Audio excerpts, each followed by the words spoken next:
جب رمضان کا مہینہ آتا ہے تو آقا علیہ السلام نے ارشاد فرمایا کہ جنت کے دروازوں کو کھول دیا جاتا ہے اور جہنم کے دروازوں کو بند کر دیا جاتا ہے۔ آقا علیہ السلام نے ارشاد فرمایا کہ سرکش جو شیاطین ہیں ان کو قید کر دیا جاتا ہے۔ اسی کے لیے آپ دیکھو نا کہ رمضان کے مہینے میں آپ کو وہ لوگ جو پوری سال جنہیں آپ دیکھ رہے ہوتے ہیں نا، کہتے ہیں یار یہ کیسا بندہ ہے، اس کے بھی سر کے اوپر بہترین ٹوپی رکھی ہوتی ہے اور وہ مسجدوں کی طرف دوڑتا ہوا نظر آتا ہے، چونکہ جو ان کو گائیڈ کرنے والا، بہکانے والا جو شیطان ہوتا ہے، گناہوں کے لیے گائیڈ کرنے والا، وہ شیطان قید کر دیا جاتا ہے۔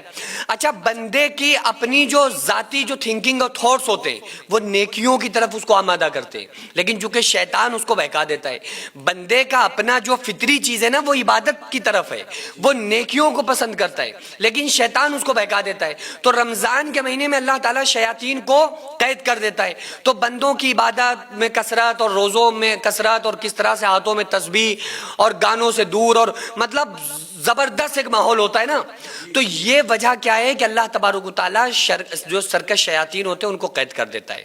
اور آقا علیہ الصلوۃ والسلام شعبان کے مہینے کو بہت زبردست طریقے سے آپ اس کو گزارا کرتے تھے۔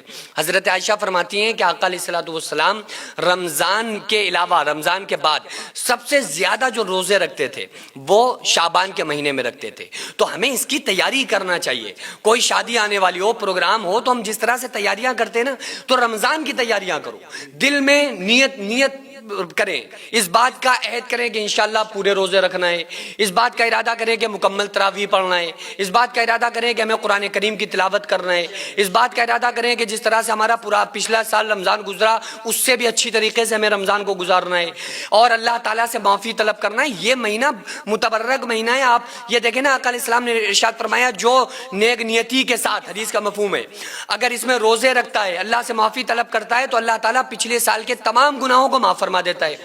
تو بندے کو چاہیے کہ اس میں نیک نیتی سے کام کرے۔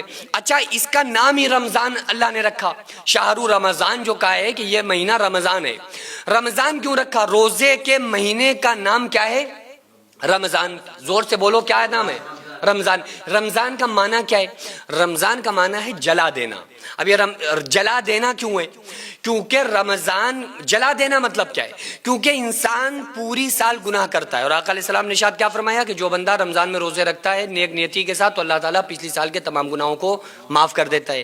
تو اس کا نام ہے رمضان۔ رمضان کا معنی ہے جلا دینا، چونکہ انسان جو پوری سال گناہ کے کام کرتا ہے اور رمضان کے مہینے میں انٹر ہوتے ہی وہ روزہ رکھتا ہے نیک نیتی کے ساتھ، تو کیا ہوتا ہے؟ اور دیکھو، روزہ رکھنے والا بندہ کبھی دکھاوا نہیں کر سکتا، کیونکہ جو روزہ رکھ رہا ہے وہ تو جینوین والا روزہ رکھ رہا ہے۔ جو روزہ نہیں رکھ رہا ہے، بریانی کھا کے پانی پیا، اس نے ڈکارا، باہر نکلا، منہ پوچھ لیا، منہ بنا لیا، کسی کو پتا چلا، لیکن جس نے روزہ رکھا ہے وہ واقعی خالص اللہ کی رضا کے لیے رکھا ہے۔ اس میں کوئی دکھاوا، روزے میں کوئی دکھاوا نہیں، چونکہ اگر کوئی دکھاوا کرنا چاہے تو بن روزے بھی کر سکتا ہے۔ تو جو رکھ رہا ہے وہ اللہ کے لیے ہی رکھ رہا ہے۔ تو کیا ہوتا ہے کہ وہ جیسے ہی اس نے روزہ رکھا تو پوری سال جو اس نے گناہ کے کام کیے تھے، اللہ تعالیٰ اس نیک نیتی کی وجہ سے، روزے کی برکت سے تمام گناہوں کو معاف کر دیتا ہے۔ تو اس کا نام ہے رمضان۔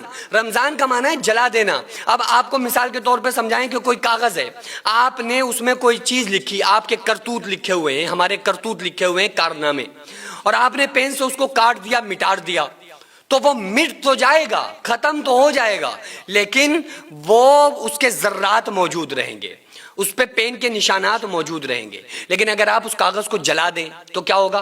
نام و نشان ختم ہو جائے گا۔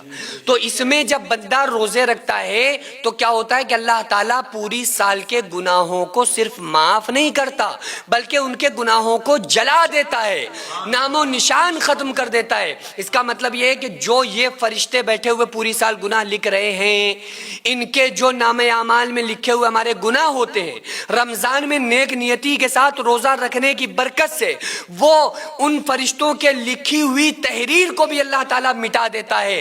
وہ فرشتہ جس نے بندے کے گناہ کو لکھا ہوتا ہے، وہ فرشتہ بھی ان گناہوں کو بھول جاتا ہے، اس لیے اس مہینے کا نام رمضان ہے۔ وہ بچے جو بھوک سے بلبلا کے سو جایا کرتے تھے، وہ مائیں جو اپنے بچوں کو جھوٹا دلاسا دے کر سلا دیا کرتی تھی، آج ایسے 100 سے زیادہ ایسے گھر ہیں جن کو ہر مہینے ہماری سوسائٹی راشن دیتی ہے۔ وہ بچے آرام سے کھانے کھاتے ہیں اور آپ تمام لوگوں کو دعاؤں سے نوازتے ہیں. 100 سے زیادہ گھروں میں راشن دینا، ان کی دوا علاج کا خیال رکھنا، ان کی سردیوں میں کپڑوں اور لحاف کا اور بستروں کا کمبل کا انتظام کرنا. آپ لوگوں کے تعاون سے ہی غریبوں کے گھر میں راشن پہنچتا ہے. وہ بیوہ عورتیں جن کا کوئی سہارا نہیں تھا، وہ یتیم بچے جن کو کوئی پوچھنے والا نہیں تھا، آج الحمدللہ ان کے سروں پر ہاتھ ہے. آج الحمدللہ ان کو کسی بات کی کوئی پریشانی نہیں ہے. یہ صرف پاسبل ہوا ہے آپ لوگوں کے تعاون سے. میں رب کعبہ کی قسم کھا کے آپ کو بتاتا ہوں کہ میں تقریباً اپنی پرسنل اور ذاتی کمائی کا 90% حصہ میں خود اپنی سوسائٹی میں دے دیتا ہوں. یہ ہمارا آپ کو بتانا یہ کوئی بڑائی مارنا نہیں ہے، بلکہ آپ لوگوں کو اپنے ساتھ جوڑ کر کام کرنا ہے. آپ لوگوں سے بڑی عاجزانہ درخواست ہے، اپیل ہے کہ آپ لوگ ہمارے ساتھ مل کر زیادہ سے زیادہ تعاون کریں اور ہم یہ ارادہ کریں، ہم یہ عہد کریں کہ غریب کے بچوں کو انشاءاللہ بھوکا نہیں سونے دیں گے، اور اس کا اجر اللہ تعالی ہمیں دنیا میں، ہمارے مرنے کے بعد قبر میں اور ہمیں آخرت میں ضرور عطا فرمائے گا. اگر آپ چاہیں تو اپنے مرحومین کے نام سے بھی ایصال ثواب کے طور پہ دے سکتے ہیں، اور آپ کا دیا ہوا ایک ایک روپیہ صحیح جگہ پر پہنچتا ہے،